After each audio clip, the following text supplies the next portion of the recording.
이 시간 우리 하나님의 말씀은 시편 103편입니다.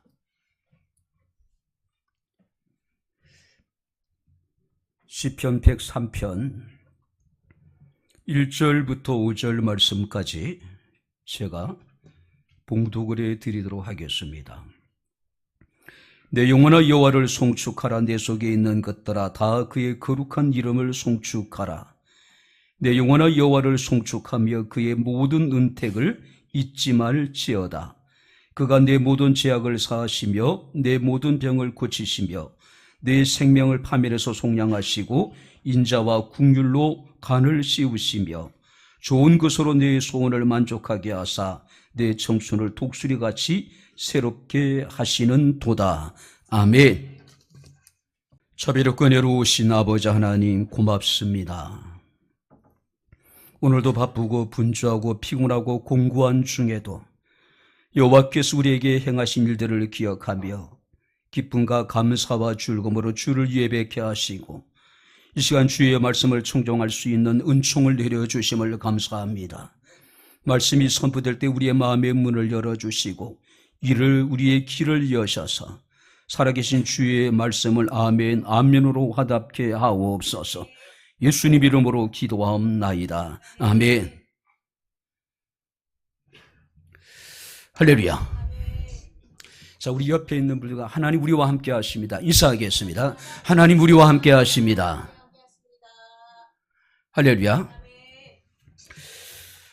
설교를 준비하면서 재미난 글을 하나 읽었습니다. 물고기의 IQ는 0.3이라고 이야기를 하더라고요. 다른 물고기들이 낚시에 걸려서 끌려가는 모습을 보면서도 이 물고기들은 입질을 계속한다는 겁니다. 자, 끌려가는 동료들이 발버둥 치는 모습을 보고서도 여전히 이 물고기들은 입질을 멈추지 않는다라고 합니다. 왜냐하면 IQ가 0.3의 수준에 머물러 있기 때문이라고 이야기를 해요. 자, 그러면서 이제 한국 정치인들의 IQ는 얼마나 될까? 그 글에 보니까 0.3이라고 이야기를 하더라고요. 왜냐하면 정치인들의 부정부패 유형이 늘 비슷하기 때문에 그렇다는 것이죠. 달라진 것이 하나도 없다는 겁니다. 임기를 마친 대통령의 여러 가지 비극적인 상황들이 계속해서 반복되어지고 있잖아요. 그렇죠? 반면 교사를 삼고 타산 지적을 삼아서 좀 더 나아져야 되는데 전혀 그렇지 않는 그런 모습들을 보면서 아마 정치인들의 IQ는 0.3 이하 수준에 머물러 있다라고 표현하기도 합니다. 자, 그렇다면은 보통 사람들의 IQ는 얼마나 될까? 자, 그 글에 보니까 역시 0.3을 넘지 못할 것이다. 자, 이스라엘 백성들의 40년의 광야 생활을 보게 되면은 그들은 끊임없이 계속되어진 하나님의 은혜를 망각합니다. 자, 불순종으로 이래가지고 그들이 하나님의 징계를 당하고 또 고통을 당하는 사람들의 모습을 보면서도 그들은 또 불순종하고 또 하나님 원망하고 불평하고 이런 일들이 계속 반복되어지고 있다는 것이죠. 오늘 우리의 모습은 어떨까요? 지난날에 하나님의 은혜를 쉽게 잃어버리고 또 하나님을 경외하는 사람들이 하나님의 은혜를 입는 모습을 보고도 하나님을 떠난 사람들의 비참한 상황을 보면서도 사람들은 그것을 깨닫지 못한다는 것이죠. 그들의 잘못된 전철을 끊임없이 반복하고 있다라고 하는 사실입니다. 자, 오늘 우리가 시편 103편은 전체 성경의 거의 중간 부분에 위치하고 있다라고 이야기를 합니다. 성경이 가장 중심자리에 위치하고 있다는 것이죠. 자, 이 시편 103편은 하나님을 향한 감사의 찬양이 충만한 다윗의 고백이라고 이야기할 수가 있습니다. 우리가 다윗의 삶을 보게 되면 파란만장한 인생을 살아오지요. 하지만 바로 하나님께서 그 가운데 늘 함께 하셨고 그에게 은혜를 베풀어 주셔서 다윗은 늘 하나님을 온전히 신뢰하는 참된 믿음의 삶을 살아왔고 바로 그 다윗의 삶은 우리에게 바로 여러분들이 귀한 겉면이 되고 자극제가 될 수 있는 그런 삶이 아닌가 생각이 됩니다. 특별히 오늘 말씀을 보게 되면은 다윗은 내 영혼아 여호와를 송축하라고 이야기를 합니다. 이 송축이라고 하는 말은 두 가지 의미를 사용되는데, 자, 사람에게 적용될 때는 축복하라고 하는 그런 의미가 있습니다. 자, 반면에 이 송축이 하나님께 적용되게 될 때는 찬양하라, 감사라고 하는 의미로 사용이 되기도 합니다. 자, 그렇다면은 내 영혼아 여호와를 송축하라는 이야기는 하나님께 감사하고 하나님께 찬송하며 하나님께 영광을 돌리라고 하는 그런 의미가 되겠죠. 특별히 말씀을 보게 되면은 내 속에 있는 것들아 다 그의 거룩한 이름을 송축하라. 자, 여기서 내 속에 있는 것들이라고 하는 것은 사람의 심장, 사람의 위장, 사람의 관, 또 쓸개, 콩판, 내 몸의 모든 장기들이 하나님을 송축하기를 다윗이 원하고 있었다는 것이죠. 자, 그렇다면 우리가 하나님을 송축한다는 이야기는 온몸으로 하나님을 찬양한다는 이야기입니다. 우리의 마음과 뜻과 힘과 정성을 다해서 하나님께 감사하고 하나님께 찬양하고 하나님께 영광을 돌리라는 의미가 되겠죠. 사랑하는 성도 여러분들, 우리 하나님은 우리의 찬양을 받으시기에 지극히 합당하신 분이십니다. 할렐루야.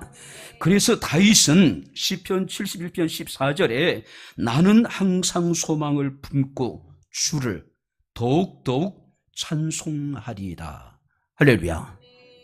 하나님께 소망을 품고 내가 하나님을 더욱더욱 찬송하겠다. 쉬지 않고 어떤 상황 속에서도 하나님을 찬양하겠다는 이야기죠. 자, 그렇다면 여기서 우리가 성경 말씀을 보게 되면 이 다윗이 우리가 여호와를 송축하기 위해서는 반드시 우리가 해야 될 일이 있는데 그의 모든 은택을 잊지 말지어다. 자, 이 은택이라고 하는 것은 하나님께서 자기 백성에게 행하신 모든 일들을 우리가 반드시 기억하는 자만이 하나님을 송축할 수 있다는 것이죠. 하나님을 더욱더욱 찬양할 수가 있다는 이야기가 되겠죠. 자, 인간의 본성은 굉장히 부패하고 타락했죠. 그래서 우리는 하나님께 받은 은택을 너무 쉽게 잃어버립니다. 이것은 습관적이에요. 악한 습성이라고 표현하기도 합니다. 자, 우리 옛말에 보게 되면 은혜는 돌의 색이고 원수는 흐르는 물의 색이라고 이야기를 하죠. 근데 정작 우리들 어떻습니까? 하나님의 은혜를 마음에 새기는 것이 아니라 돌에 새기는 것이 아니라 흐르는 물에 새기듯이 쉽게 잃어버린다는 겁니다. 그래서 그렇게 살면서도 부족한 것이 있거나 불편한 일이 생기면은 마치 하나님께서 바로 자기를 은혜를 베풀지 않았기 때문이고 자신을 돌보지 않았기 때문이라고 원망과 불평을 쏟아낼 때가 얼마나 많은지 모릅니다. 자, 그렇다면 오늘 이 시간은 우리는 하나님을 마땅히 송축해야 될 사람들입니다. 우리가 하나님을 송축하기 위해서는 하나님께서 우리 가운데 행하셨던 놀라운 일들을 늘 기억해야 돼요. 그렇다면 우리가 기억해야 될 하나님의 은택이 어떤 것인지 우리가 오늘 말씀을 살피면서 우리가 함께 은혜를 나누도록 하겠습니다. 자, 3절 말씀을 우리 다시 한번 같이 읽겠습니다. 그가 내 모든 죄악을 사하시며 내 모든 병을 고치시며. 우리가 첫 번째 기억해야 될 하나님의 은택이 무엇입니까? 그가 내 모든 죄악을 사하시며. 자, 여기서 죄악이라고 하는 것은 하나님 앞에서 죄악으로 여겨지는 인간의 모든 악. 자, 그런데 여기서 사신다는 이야기는 끊임없이 계속해서 하나님은 용서하기를 원하신다. 그래서 시편 우리가 86편 5절 말씀을 보게 되면은 주는 선하사 사죄하시기를 즐거워하시며 주께 부르짖는 자에게 인자하심이 후하시다. 하나님은 우리 죄를 사하시기를 즐거워하시는 분이라는 것이죠. 기뻐하신다는 이야기예요. 그 성경 말씀을 보게 되면 우리 죄악을 하나님이 기억도 하지 않으실 뿐만 아니라 동의서에서 먼 것처럼 우리의 죄악을 우리에게서 멀리 하신 분이라고 성경에 기록하고 있습니다. 이 다윗은 이런 철저한 회개를 통해서 사죄의 은총을 누구보다도 절감했던 사람이죠. 자, 다윗의 파란만장한 삶을 통해서 느낄 수 있는 것은 그는 사울에게 쫓기기도 하고 또 수많은 죽음의 위기에 처해지기도 합니다. 자, 그래도 불구하고 하나님이 그의 힘이 되시기 때문에 하나님이 그의 피난처가 되시고 하나님 피할 바위가 되어 주셔서 그는 어떤 상황 속에서 낙심하지 않습니다. 그죠? 자, 그런데 그가 왕이 된 이후에 안정된 삶을 살아가면서 그는 안일함에 빠지게 됩니다. 하루는 늦은 시간에 일어나서 산책을 하다가 우리아의 아내 바세바가 목욕하는 모습을 보고 그를 궁으로 불러들입니다. 자신의 신하의 아내와 있던 부적절한 관계. 자, 그는 그것을 은폐하기 위해서 우리아를 전장의 맨 앞에 내세우고 그를 결국 죽음에 이르게 만들어버리죠. 자, 그는 이 죄로 인해 가지고 철저하게 하나님의 관계가 단절되어지게 됩니다. 불안과 공고함. 그는 어디서도 안식을 누릴 수가 없었습니다. 그는 자신이 겪었던 그 고통을 이렇게 표현하고 있습니다. 시편 32편 3절 4절 말씀을 보게 되면은 내가 입을 열지 아니할 때 종일 신음함으로 내 뼈가 쇠하였도다. 주의 손이 주야로 나를 누르시오니 내 진액이 빠져서 여름 가뭄에 마름같이 되었다라고 탄식하고 있습니다. 자, 뿐만 아니라 시편 38편 3절 5절 말씀을 보게 되면은 주의 진노로 말미암아 내 살이 성한 곳이 없사오며 나의 죄로 말미암아 내 뼈에 평안함이 없나이다. 내 죄악이 내 머리에 넘쳐서 무거운 짐 같으니 내가 감당할 수 없나이다. 내 상처가 썩어서 악취가 나온다. 그러니까 다윗이 범죄로 인해 가지고 겪었던 고통이 얼마나 크고 중했는가를 우리에게 보여주고 있습니다. 자, 그런데 나단의 책망을 통해서 이 다윗이 하나님께 눈물로 회개를 하게 됩니다. 자, 그는 제3의 은총을 누리게 됩니다. 그의 영혼은 하늘을 날아가는 새처럼 아마 자유롭지 않았을까요?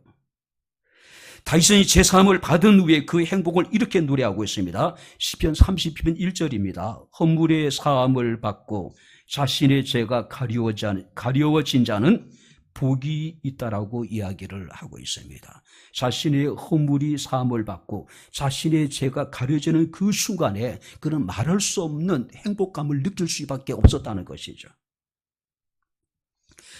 어거스틴이라는 사람은 이런 이야기를 합니다. 우리 앞에 있는 우리 자신의 죄를 인식하지 못한다면 우리 앞에 하나님의 은총이란 없을 것이다.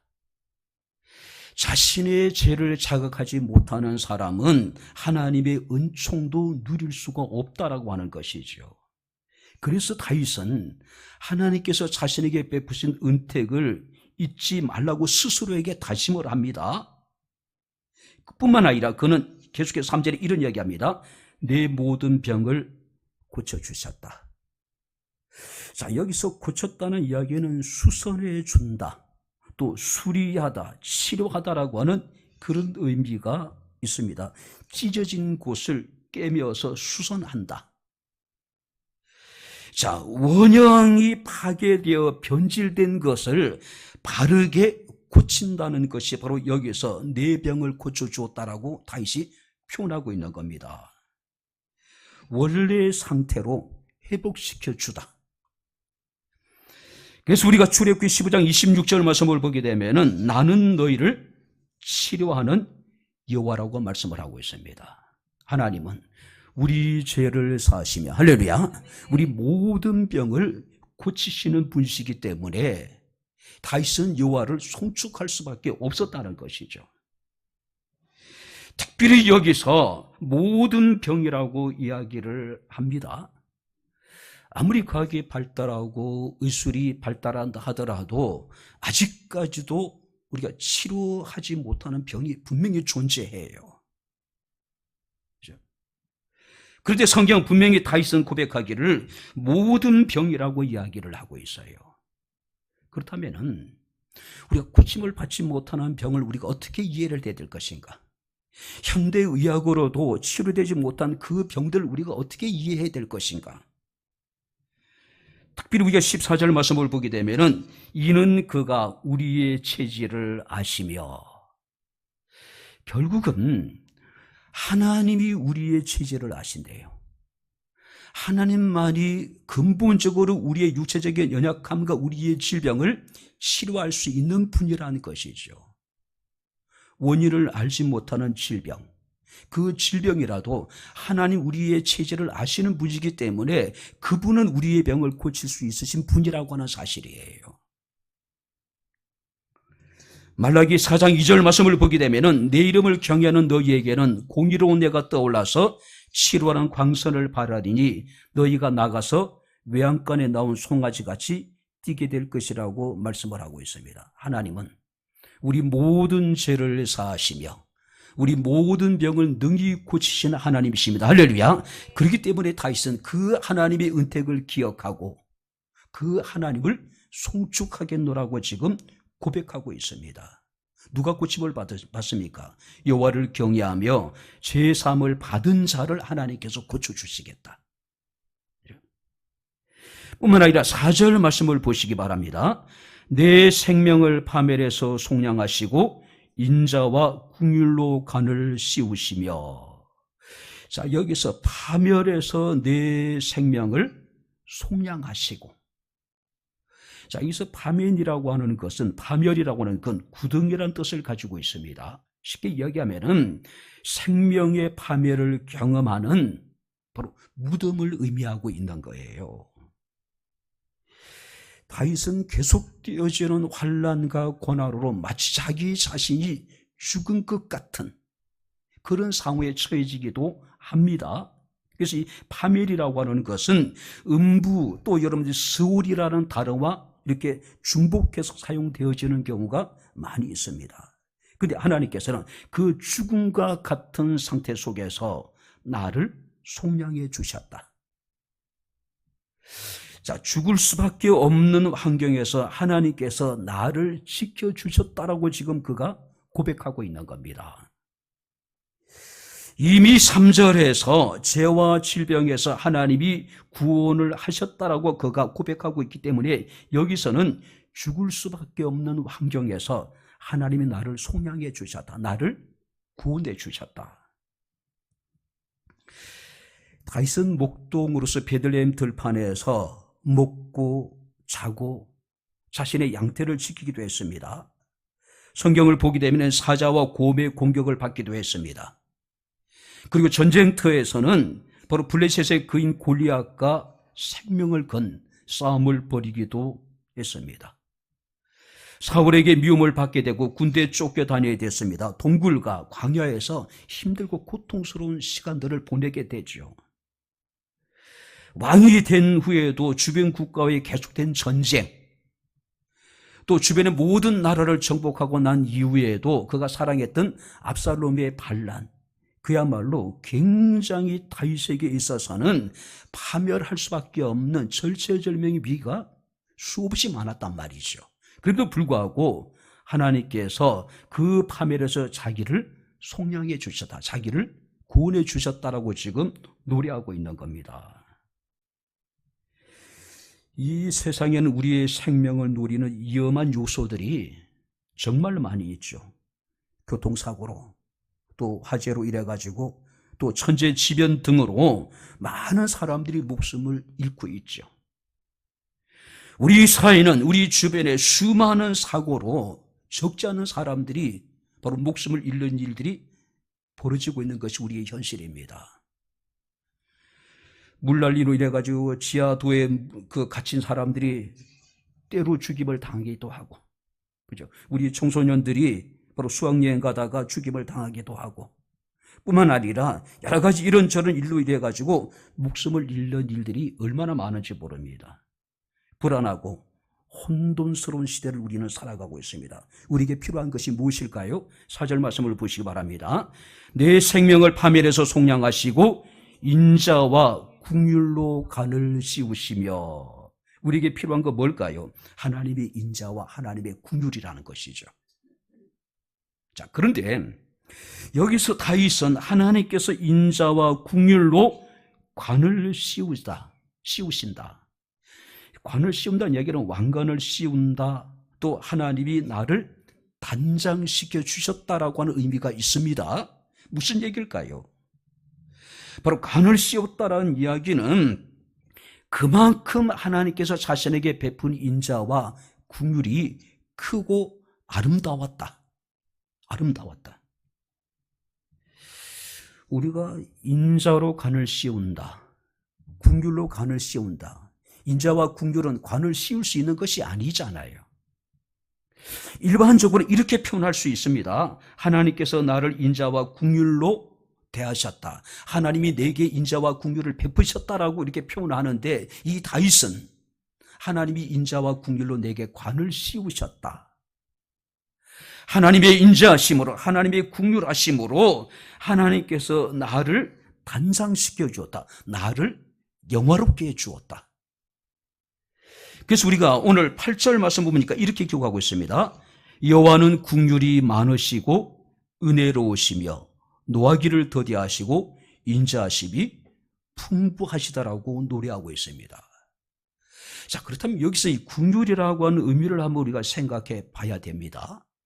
이 긍휼은 창자, 내장이라고 하는 뜻을 가지고 있어요.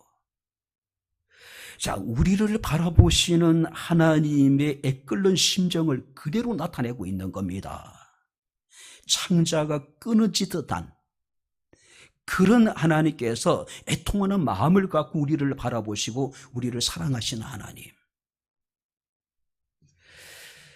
중국의 상인들이 원숭이 새끼 한 마리를 잡아갖고 이제 배를 탔습니다. 그러니까 이제 강을 거슬러 올라가는데 새끼를 잃어버린 어미 원숭이가 계속해서 그 강변을 떠나지 않으면서 배를 따라오면서 막 뛰고 난리를 치는 겁니다. 나중에 이제 목적지에 도착해서 이제 그 사람들이 이제 배를 내릴 때 되니까 그 어미 원숭이가 이렇게 이제 죽어 있는 거예요. 그래서 왜 죽었는지 이렇게 이제 한번 뭐 해부 같은 걸 해봤나 봐요. 보니까 내장이 새까맣게 타 있다라는 것이죠. 새끼를 잃어버린 어미 원숭이의 심정. 그러니까 이 장이 완전히 이게 새까맣게 타 있다는 것이죠. 바로 여기서 긍휼이라고 하는 것은 그런 의미입니다. 바로 여기서 내장, 창자. 바로 하나님께서는 창자가 끊어지듯한 그런 애통하는 마음을 갖고 우리를 지금 바라보고 계시다는 것이죠. 자, 뿐만 아니라 이 긍휼이라고 하는 단어 의미 속에는 자궁이라고 하는 의미도 포함되어져 있습니다. 태아에게 있어서 최고의 서비스와 보살핌, 안전한 곳이 어딜까요? 어머니의 자궁이잖아요.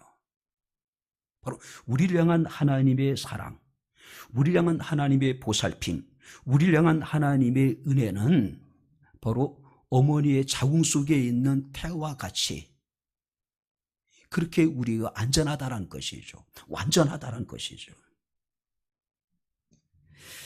뿐만 아니라 혹자는 이 긍휼을 파격적인 은혜라고 부르기도 합니다. 자, 죽을 수밖에 없는 죄인들을 하나님이 독생자이신 예수 그리스도를 이 땅에 보내시고 그의 십자가 고난과 죽으심을 통해서 하나님의 사랑을 우리에게 확증시켜 주셨잖아요. 그 사랑으로 말미암아 우리가 하나님의 구원을 받게 되고 하나님의 거룩한 자녀로 우리가 인치심을 받게 되었습니다. 그래서 이 긍휼이라는 것은 파격적인 은혜, 달리 표현하면은 불가항력적인 은총이라는 것이죠. 저항할 수 없는 하나님의 은혜라고 하는 것이죠. 그래서 우리가 히브리서 4장 16절 말씀을 보게 되면 그러므로 긍휼하심을 받고 때를 따라 돕는 은혜를 얻기 위하여 은혜의 보좌 앞에 담대히 나가게 될 것이다라고 히브리서 기자는 이야기를 합니다. 하나님의 긍휼을 입은 자만이 때를 따라 돕는 하나님의 은혜를 입을 수 있고 이런 사람만이 하나님의 은혜의 보좌에 담대하게 나갈 수가 있다는 것이죠. 야고보서 2장 13절 말씀을 보게 되면은 긍휼은 심판을 이기고 자랑한다.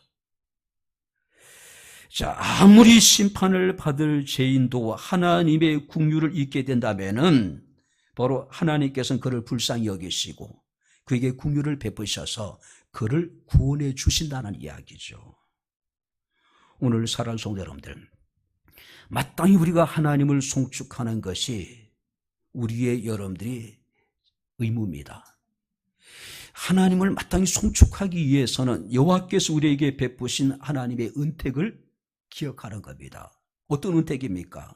우리에게 긍휼을 베푸셔서 하나님께서는 우리로 하여금 파멸에서 구원해 주신 그 은혜입니다. 자, 마지막으로 여러분, 우리는 어떤 은택을 기억해야 될까요? 자, 5절을 우리 다시 한번 같이 읽겠습니다. 좋은 것으로 내 소원을 만족하게 하사 내 청춘을 독수리같이 새롭게 하시는 도다. 우리 소원을 만족하게 하신다. 자, 직역하면 이렇습니다. 하나님께서 모든 아름다운 것으로 백성을 단장시켜 기쁘게 하신다. 모든 아름다운 것으로서 우리를 단장시키시는 하나님, 모든 아름다운 것으로. 뿐만 아니라 이서 소원이라고 하는 것은 몸을 치장하는 장식을 말합니다. 필요한 모든 것에 하나님께서 넘치도록 하셔서 풍성한 축복을 주신다. 우리에게 필요한 모든 것을 하나님께서 풍성하게 하실 것이라는 이야기죠. 또 좋은 것이라고 하는 것은 하나님께서 베푸시는 가장 필요한 것, 가장 우리에게 큰 소망이 되는 것. 자, 그렇다면은 하나님은 우리에게 온갖 아름다운 것, 온갖 좋은 것들로 우리에게 채우시기를 원하시는 하나님, 우리를 치장하고 우리를 단장하기를 원하시는 하나님. 사람들은 보석으로 자신의 몸을 치장합니다. 명품으로 자신의 몸을 치장해요. 그런데 하나님은 우리에게 세상에 가장 아름다운 것으로서, 모든 좋은 것으로서 당신을 믿는 자들을 치장하기를 원하시는 하나님. 그죠? 자, 세 번역에 보게 되면 이 본문을 이렇게 번역해 놨더라고요. 평생 좋은 것으로 흡족히 채워주시는 하나님. 우리의 평생에 가장 좋은 것으로, 가장 아름다운 것으로 풍족히 채워주시기를 원하시는 하나님이 우리가 믿는 우리의 하나님이라는 것이죠. 그렇기 때문에 우리는 그 은택을 기억하고 그 하나님을 송축하는 것이 마땅하다는 것이죠. 일본의 신학자였던 우치무라 간조라는 분은 우리가 이제 무교회주의자로 굉장히 유명합니다. 우리 그 현대 사회에 굉장히 그 유명하신 분들이 이제 그에게 가서 이제 그 교육을 받은 뭐 김교신이라든지, 우리가 또 나중에 문익환 목사님 같은 것도 아마 그쪽에 영향을 받은 분일 수 있고, 그 외에도 참 함석헌 뭐 민주운동의 대부로 가는 그분도 마찬가지고. 근데 이 우치무라 간조가 이제 그 자신의 어떤 임종이 가까움을 느끼면서 그는 하나님께 이런 고백을 합니다. 한번 들어보시기 바랍니다. 만일 하나님께서 내 멋대로 드리는 기도를 받아주셨으면 나는 거만하고 인정이 없고 밉살스러운 인간이 되었을 것입니다. 아, 실로 감사합니다. 하나님께서 나의 영혼을 죄다 물리치시고 나의 원하는 것을 파괴하십니다. 당신은 내가 원치 않는 길로 나를 이끌어 가시사 나로 하여금 구하지 않는 길로 가게 하사 하나님의 뜻을 이루셨습니다. 굉장히 놀라운 고백이 아닐까요? 만약에 하나님께서 자신이 드린 모든 기도를 다 들으시고 응답해 주셨다면 나는 거만하고 인정머리 없고 밉살스러운 인간이 되었을 텐데 하나님께서 자신의 요구를 다 물리치셨다는 이야기예요. 자신이 원치 않는 길, 자신이 구하지 않는 길을 가게 하셔서 궁극적으로 하나님의 뜻을 이루게 하셨다라고 하는 사실입니다. 오늘 사랑하는 성도 여러분들, 하나님은 늘 우리에게 우리의 소원을 만족하게 하사 가장 아름다운 것으로, 가장 좋은 것으로 우리에게 주시기를 원하신 하나님, 할렐루야. 당시에는 그것을 이해할 수 없어요. 왜냐하면 내가 구하는 것이 아니기 때문에, 내가 원하는 것이 아니었기 때문에, 내가 생각하는 것이 아니었기 때문에. 근데 웃지마라 간조처럼 지나고 나서 우리의 삶을 회고해 보면은 그때 하나님께서 내게 베푸신 것이 가장 좋은 것입니다. 가장 아름다운 것이라는 것이죠. 그리고 하나님께서는 그것을 통해서 내 삶을 통해서 당신의 뜻을 이루어 나가신다는 사실이죠. 오늘 많은 사람들은 풍요의식보다는 결핍의식을 가지고 살아갑니다. 우리 그리스도인들은 결핍의식을 가지고 살아가는 사람이 아니라 풍요의식을 가지고 살아가는 사람입니다. 할렐루야. 풍요의식이에요. 근데 세상의 사람들은 결핍의식을 가지고 살아가다 보니까 늘 채우지 않는 결핍에 대한 욕구 불만이 존재하는 겁니다. 그래서 욕구 불만을 표출하는 사람들의 태도가 다양하게 나타나죠. 그죠? 손가락을 빨는 사람도 있고, 손가락을 깨물고, 또 여러분 손톱을 물어뜯는 사람도 있고, 다양한, 그죠? 그런 방법으로 자신의 욕구 불만을 표출하는 겁니다. 괜히 지나가다가 이렇게 남의 집 물건을 걷어차기도 하고, 그죠? 어떤 파괴적인 행동을 합니다. 자신의 욕구가 채워지지 않으니까 그런 방법으로 욕구를 해소하는 거예요. 근데 그런 욕구 불만의 태도를 한다고 해서 우리의 부족함이 채워질 수 있을까요? 아니에요. 그죠? 오직 하나님만이 우리에게 좋은 것으로 만족하게 하시고 가장 아름다운 것으로 우리를 치장하시기를 원하시는 분, 그만이 우리에게 참으로 풍요로운 어떤 풍요의식을 가지고 살아가게 할 수 있는 분이라고 하는 사실이죠. 마태복음 7장 11절 말씀을 보게 되면 너희가 악한 자로도 좋은 것을 자식에게 줄 알거든 하물며 하늘에 계신 너희 아버지께서 구하는 자에게 좋은 것으로 주시지 않겠느냐. 할렐루야. 구하는 자에게 좋은 것을 주시기를 원하시는 하나님. 뿐만 아니라 시편 34편 10절 말씀을 보게 되면은 젊은 사자는 궁핍하여 줄일지라도 여호와를 찾는 자는, 한번 따라해 보시기 바랍니다. 모든 좋은 곳에 부족함이 없으리로다.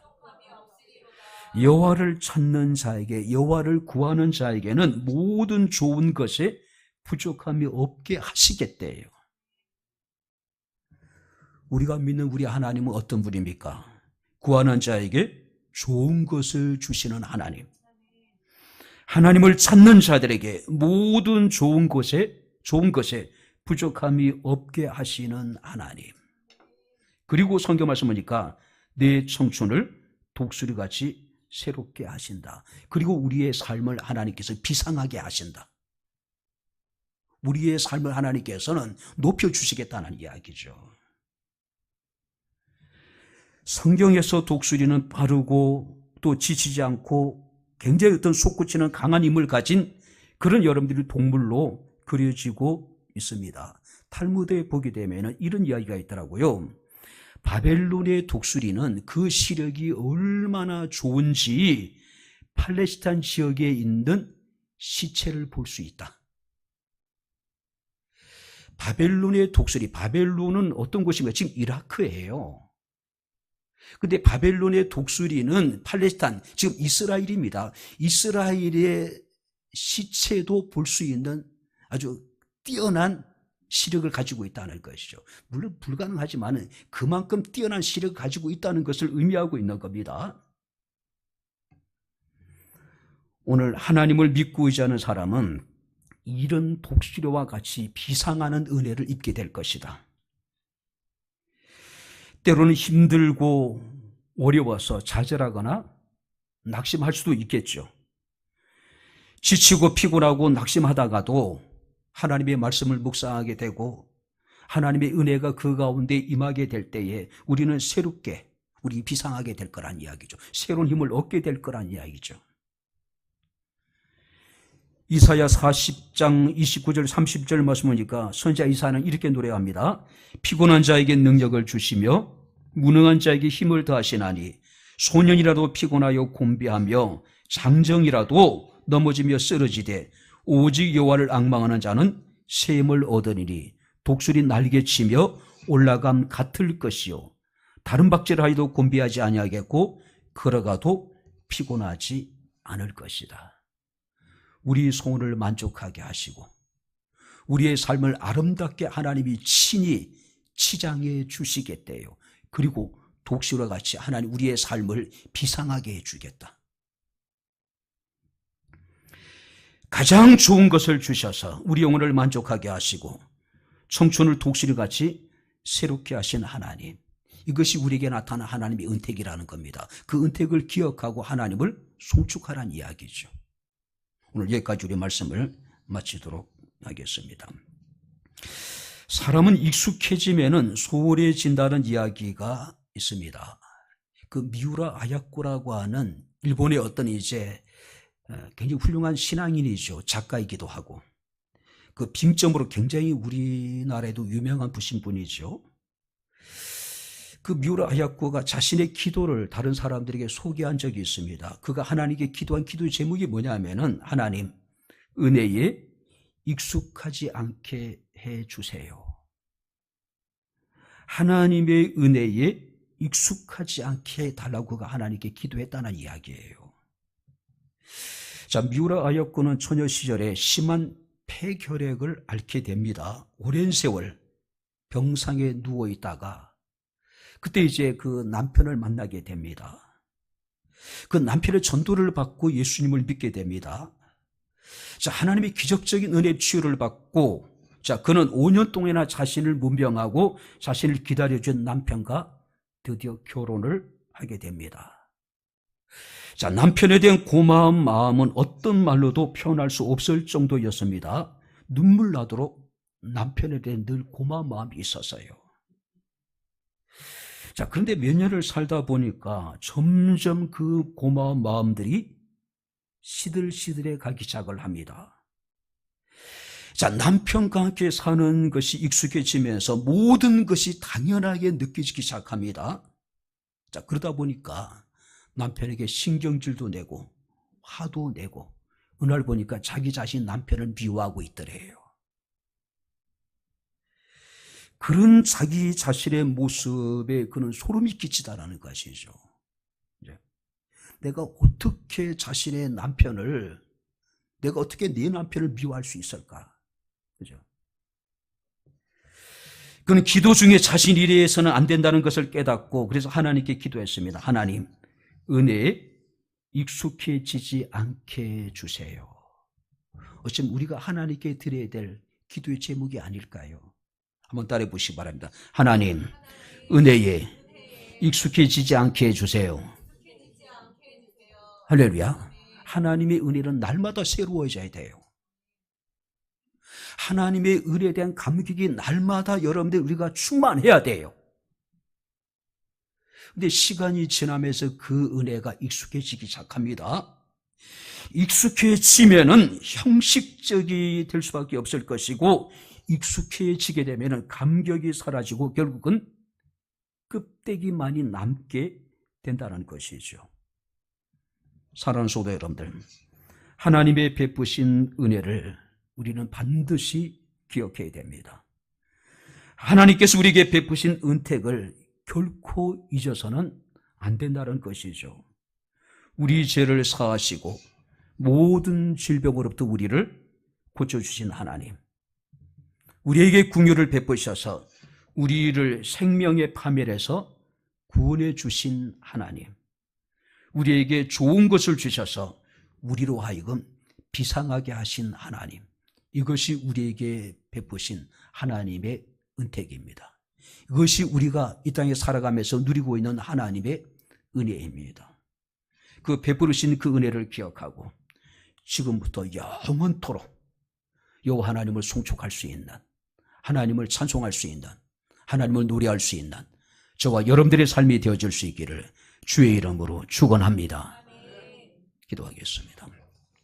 좋으신 나의 아버지 하나님, 우리 아버지 하나님의 은혜와 사랑을 진심으로 감사를 드립니다. 우리 죄를 사하시고 모든 질병으로부터 우리를 고쳐주신 하나님, 우리에게 긍휼의 관을 씌우셔서 모든 생명의 파멸에서 우리를 구원해 주신 하나님, 우리에게 좋은 것을 주시고 우리를 비상하게 하신 하나님, 그 하나님의 은혜를 기억하며 이제로부터 영원토록 여호와를 찬송하며 주의 이름에 합당한 영광을 돌릴 수 있는 백향목교회 사랑하는 모든 성도들의 삶이 되게 하옵소서. 예수님 이름으로 기도하옵나이다. 아멘. 이제는 우리 주 예수 그리스도의 은혜와 하나님의 크신 사랑과 성령님의 교통 교제내제 충만 역사 인도하심이 하나님의 베푸신 은택을 기억하며 영원토록 여호와를 송축하기를 원하는 주의 사랑하는 모든 성도들 머리머리 위에 저들의 가정과 직장과 사업장과 이 교회와 이 나라 이 민족 위에 지금부터 영원토록 함께 있을지어다. 아멘.